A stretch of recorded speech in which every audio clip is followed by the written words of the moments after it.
Comme j'ai l'habitude de dire, quand il faut parler, on est toujours dans une posture assez inquiétante. Parce que de toute manière, nous devons dire, et comme j'ai l'habitude de dire avec Nietzsche, pour l'avoir répété plusieurs fois, parler est dangereux. Pourquoi parler est dangereux? Parce que de toute manière, parler, c'est à la fois se découvrir, mais en même temps se masquer. À tel point que la bonne vieille leçon de Nietzsche consista toujours à montrer que s'il est difficile de dire, c'est parce qu'entre ce qu'on devrait dire, ce qu'on a dit, ce qu'on a voulu dire, ce qui a été compris en termes de dire, il y a toujours des problèmes.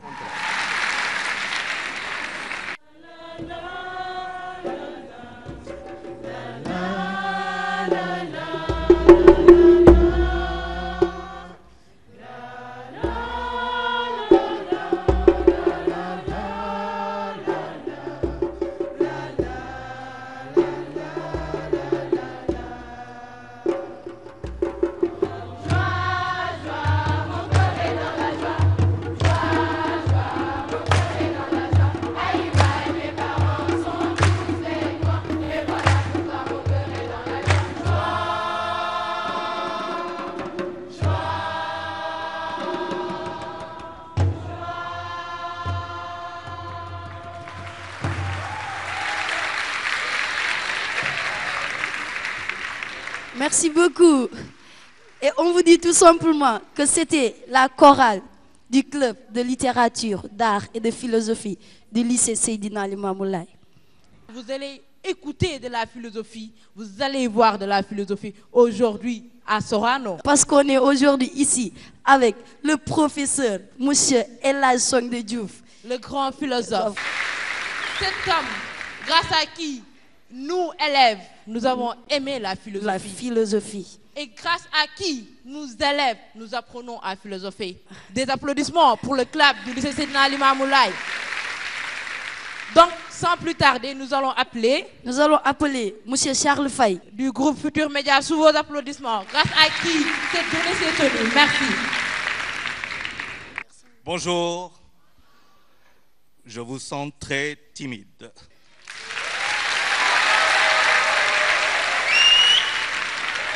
On fait du bruit pour vous. On fait du bruit pour le directeur général de Sorano.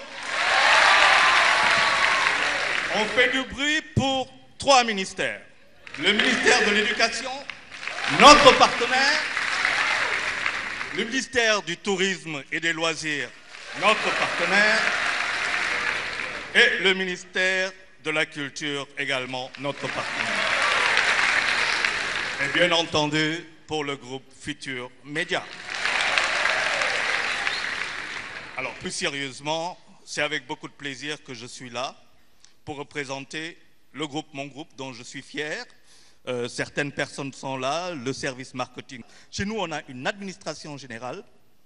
Je suis l'attaché de l'administration chargé du développement, de la stratégie, porte-parole, bref, du travail en permanence.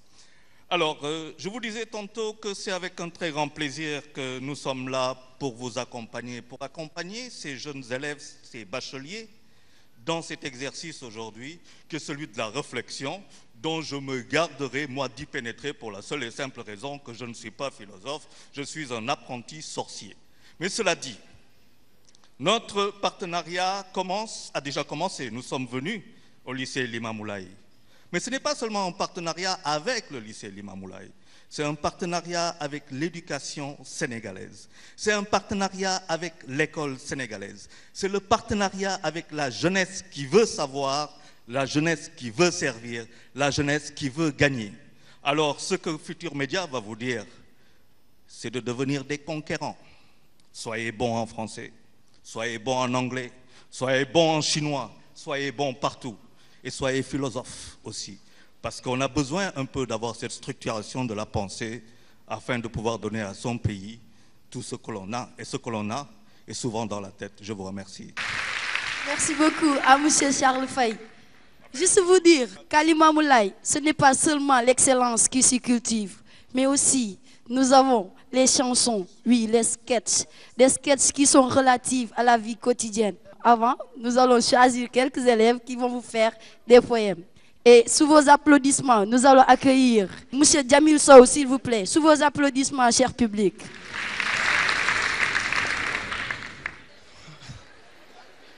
Je suis censé lire un poème, n'est-ce pas? Eh bien, la poésie, c'est trop dur pour moi. Trouver les bons mots, les mettre à la bonne place, histoire d'avoir la rime efficace, c'est trop dur, quoi. Moi, je ne peux pas. Je vais me contenter juste de vous lire un texte que j'ai eu à écrire et qui parle de moi et de vous en même temps. Le titre, c'est Lui et moi. Lui, on l'a toujours considéré comme ce charmeur, ce frimeur. On dit qu'il est beau, qu'il marche comme un playboy et qu'on peut lire sur son visage le bonheur. Il est arrogant, éloquent, il aime se faire remarquer. Il charme sur tout ce qui bouge, c'est un vrai Don Juan. Il ne croit plus en l'amour. S'il cherche une fille, c'est juste pour ne pas être seul, juste pour du béguer. Il danse et chante n'importe où. Chris Brown est son idole. Ses nuits ne sont pas illuminées par une luciole, mais par des femmes nues. C'est un obsédé, c'est normal. Côté habillement, il marie les couleurs à la perfection. De la tête aux pieds, il n'y a aucune perforation. Il ne cesse d'entendre dans un soif, dans un beurre titre. Il est sans doute ce qu'on appelle de nos jours. Ça, on dit ouais.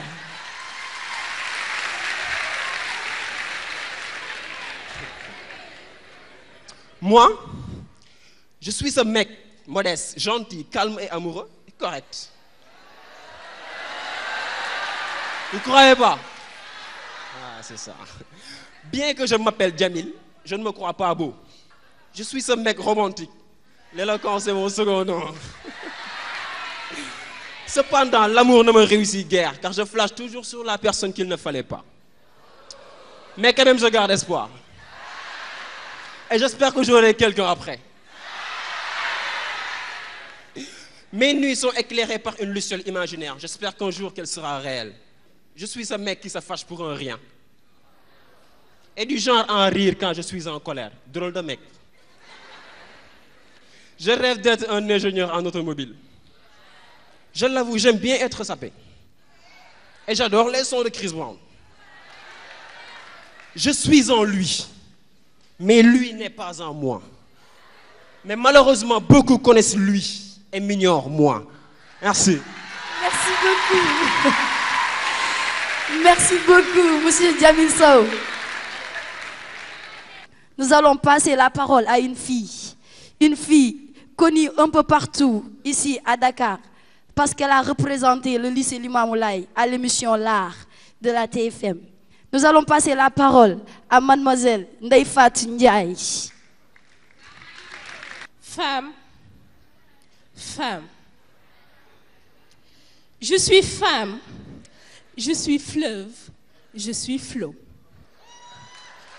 Je suis femme, je suis flamme et j'en suis fière. Je suis femme, je suis modèle. Trébuché mais défendu. Ma nonchalance est souci des miens. Ma lassitude sème l'anarchie. Mon laisser-aller annonce le chaos. Femme, femme, femme. Je suis femme, je suis fleuve, je suis flot. Je suis femme, je suis flamme et j'en suis fière. Je suis femme, je suis source, car de mes entrailles je donne pour que naisse l'homme. De mon sein je donne pour que vive l'homme.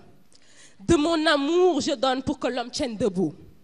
Je ne laisserai point un vulgaire virus attaquer mes entrailles, car ma fin serait celle de l'humanité toute entière. Femme, femme, femme. Que ce soit au pays de Léopold Sédar Senghor, au pays des samouraïs, que ce soit au pays de l'oncle Sam, au pays de Napoléon, je suis et demeure l'âme des peuples. Femme, femme, femme.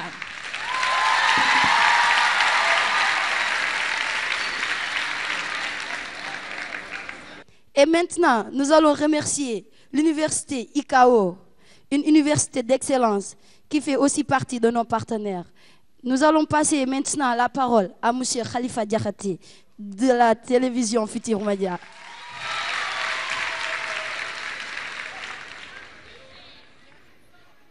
Bonjour à tous. Applaudissez le professeur Sangué Diouf et les génies de Limamoulaye. Je suis en noir, tout en noir. Cela pourrait vous évoquer plusieurs choses, dont mot contre mot que vous regardez, et j'espère que vous aimez. Eh bien, ce matin, je suis en noir, puisque nous allons parler du noir, de l'homme noir qui a été longtemps persécuté, longtemps exploité, l'homme noir qui a été longtemps considéré comme un basané. Aujourd'hui, mesdames et messieurs, je vais vous proposer de plonger dans la souffrance du nègre, pour reprendre ce vocabulaire. Aujourd'hui, l'homme noir a déjà pardonné, on est d'accord? Timidement, vous avez pardonné, mais c'est très timide votre pardon. L'homme noir pardonne les erreurs de son frère blanc esclavagiste. Mais l'homme noir ne saurait oublier, mesdames, messieurs. Voici les génies de Limamoulaye qui vont vous plonger dans la souffrance de l'esclave noir dans un instant.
Dissertation.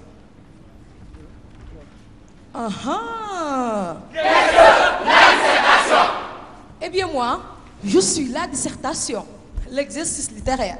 Je me définis comme étant d'une réflexion personnelle autour d'un problème posé par mon cher époux. Sujet. Cette réflexion doit s'élaborer dans une démarche rigoureuse, logique, mais aussi cohérente. Elle doit s'appuyer sur une argumentation solide, soutenue par des exemples illustratifs précis. Faire la dissertation, c'est douer à la fois. Rechercher ce qui va permettre d'expliquer et de commenter mon roudoudou sujet. Bismillah. Eh bien moi, je suis le mari de la dissertation. Je me nomme sujet. Sans elle, je ne suis.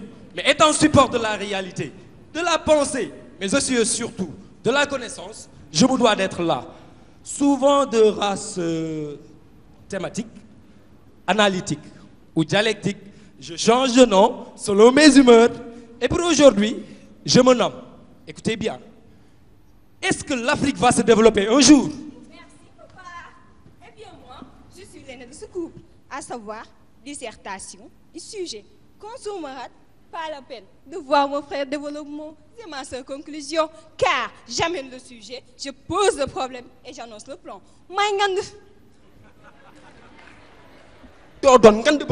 Développement. J'ai 3 filles très rigoureuses et des femmes et des co-épouses. Certaines de mes femmes se nomment idées, d'autres des illustrations. L'aînée de ce couple, c'est la thèse. Elle est trop naïve, elle croit à tout ce qu'on lui dit, elle est toujours comme ça. Don't try to understand. L'autre, c'est l'antithèse. Elle fait tout pour contrarier sa sœur thèse. Mais celle que je préfère, c'est la synthèse. Elle, au moins, elle sait faire la différence entre le bon et le mauvais. Sœur intro. Iwaï, chat. Moi, vous me reconnaissez sans doute. Je suis certes la plus petite partie de la dissertation, mais je suis bien loin d'en être la moins importante parce que je résume tout ce qu'a dit ma surintroduction et mon frère développement en maximum 5 à 10 lignes. Et des fois même, j'annonce un autre sujet. Ne suis-je pas génial, les gars? Pendant près de 5 siècles, l'Afrique a été sous la domination européenne.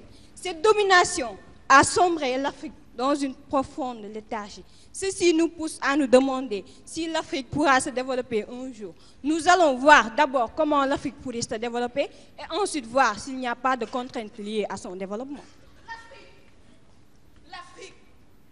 L'Afrique, terre qui a longtemps marché à travers les épines, gémissant sous le poids de la domination européenne, mais qui s'en est sortie debout. Afrique, terre, mer, Afrique, berceau de l'humanité. On peut croire au développement de cette Afrique en se basant d'abord sur la prise de conscience. Les Africains se sont rendus compte qu'ils sont égaux ou bien même supérieurs aux Blancs. En plus, nous pouvons développer notre secteur primaire. En d'autres termes, l'élevage, la pêche et le plus important, l'agriculture. Nous avons les terres qu'il faut, la main-d'œuvre qu'il faut. Avec de la volonté et une bonne organisation, cela nous servira. Cet essor du secteur primaire peut engendrer celui du secteur secondaire. Et n'oublions pas, chers Africains, que nous avons des matières premières. Exploitons-les et adoptons la consommation locale. Chers Africains, ce continent peut bel et bien se développer. Il suffit juste de renforcer la coopération inter-États africains. Et pourquoi pas créer les États-Unis d'Afrique. Waouh, c'est possible. Il suffit de rayer le pessimisme dans nos têtes, la hiérarchie au sein des pouvoirs. Mais surtout, remplacer le dire par le faire.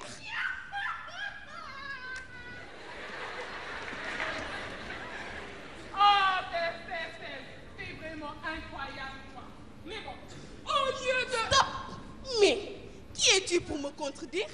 Je ne suis pas là pour te contredire, mais pour apporter des contre-exemples à ce que je viens de dire. Et pour ton information, je suis ta sœur, Blanche-Tête. Micro. Oh, j'oubliais, nous n'avons pas grandi ensemble. Bref, revenons à notre temps. Au lieu de tirer leçon des succès et des échecs de notre développement, l'Afrique continue à s'ennuyer dans cette politique stérile. Note bien ma certaine. Le marché de consommateur. Il n'y a pas de marché de consommation de l'Afrique. Mais le comble, c'est le comble, c'est la consommation étrangère. Mais la pauvreté, combien de gens meurent de la famine, de la misère? Et vous savez bien que l'on n'y a pas, et que l'homme qui ne change pas, et par conséquent, ne peut préconiser des solutions face au développement de son pays. Le taux de chômage cesse de s'accroître, la mobilisation surtout les femmes, les guerres incessantes. Oh, j'oubliais, mademoiselle Thèse, l'inadéquation du système éducatif, et surtout l'instabilité sociopolitique. Un dernier point, la corruption, qui est un moyen de s'enrichir de manière illicite, sans travailler. Alors, sortez. Toi qui disais que l'Afrique pourra se développer, oh, t'as beaucoup de travail, hein? L'Afrique, terre, mer. L'Afrique, pays original. Sous le roi sculpté, interrogeons le monde. L'Afrique n'est pas pauvre, elle est appauvrie. L'Afrique n'est pas méprisable, elle est méprisée. Tout ce que vous venez de dire est vrai. Cette importante analyse a permis de conclure que l'Afrique est sous-développée, mais aussi qu'elle est en retard. Mais qu'est-ce qui est dû à ce retard?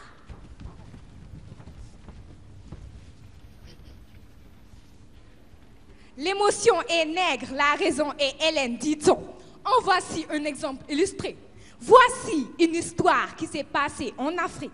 Les Européens venaient voir les rois africains pour acheter des esclaves. Et en échange, ils leur proposaient tout ce qui pouvait les émouvoir, tel que du miroir. Et ces rois, inconscients, sans esprit, acceptaient. Donc, ils envoyaient leur sujet qui allait prendre ces esclaves. Ces esclaves étaient maltraités. Écoutez le cri de leur cœur! Afrique! Afrique! S'il te plaît, réveille-toi! Tout ce qu'on vient de nous raconter, c'est bien passé en Afrique. Donc, on peut dire que nous Africains, nous avons participé à la destruction de notre continent. Et bien, on peut dire l'Afrique.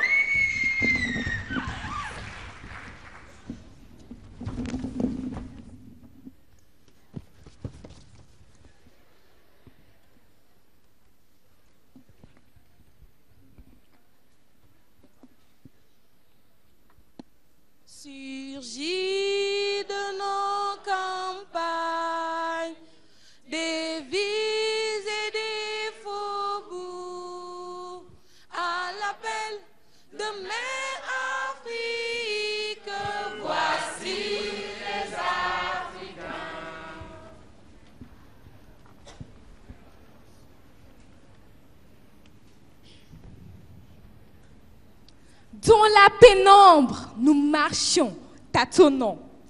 Dans un labyrinthe qui par moments semblait sans issue. Sur nos corps se promenaient quelques censures. Dans la pénombre, nous marchions toujours. Dans l'espoir de voir briller le soleil du jour. Le chemin était tortueux, mais nous gardions foi en Dieu. Oh mon Dieu, enfin une porte. Nous venions de nous réveiller d'un cauchemar. Faire renaître une terre-mère, nouvelle et forte, qui refuse de se noyer dans la mare. Terre, mère, souillée de sang fraternel. La planète ne sera sauvée ni au nord, ni au sud, mais au nord et au sud, à l'est et à l'ouest de nos âmes ensoleillées. Telle est l'Afrique de nos rêves. Une Afrique qui refuse de tendre sa main d'ébène. Une Afrique qui dignement fait deuil de ce passé misérable. Une Afrique dont l'esprit rajeunit et dont le cœur crie ce mot. Vive à la Renaissance africaine. Renaissance. Renaissance. La Renaissance. Renaissance. Renaître. Renaître. Renaissance. Renaissance. Renaissance. Renaître. Ce mot qui me rend heureuse. Ce mot qui est synonyme d'espoir, de lumière. La renaissance. Renaître. Naître de nos cendres. Des cendres, c'est ce que nous ont fait ces explorateurs. Qui, waouh, à travers le commerce triangulaire, nous ont dépouillé de toutes nos ressources. Or, marbre, coton et plus important, la vie humaine. Mais nous jeunes, waouh, nous jeunes, incarnation de la vitalité et de l'intelligence, nous oblitérerons les tristes souvenirs de notre terre-mère et éluciderons son avenir.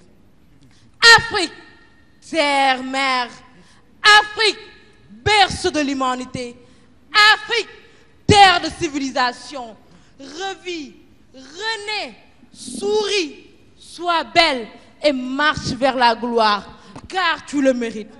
Afrique, terre-mère, Afrique, Afrique, Afrique, Afrique, Afrique, Afrique,